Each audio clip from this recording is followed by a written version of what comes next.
করে তুলেছেন তাকে আমরা মঞ্চে ডেকে নেব। তিনি হলেন শ্রবণদা।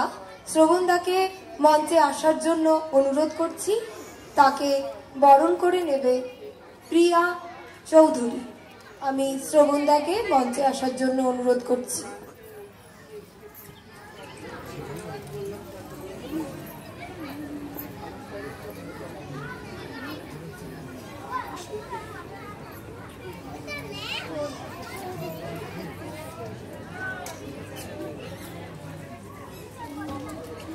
অনেক অনেক ধন্যবাদ আমাদের এই অনুষ্ঠানকে আলোয় আলোয় আলোকিত করে তোলার জন্য।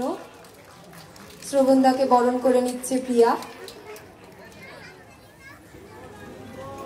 এই মানুষটি আড়ালে বসে সবার জীবনকে আলোকিত করে তোলেন, সকল শিল্পীর জীবনকে আলোকিত করে তোলেন।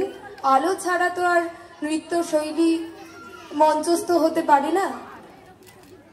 অনেক অনেক ধন্যবাদ শ্রবণদা।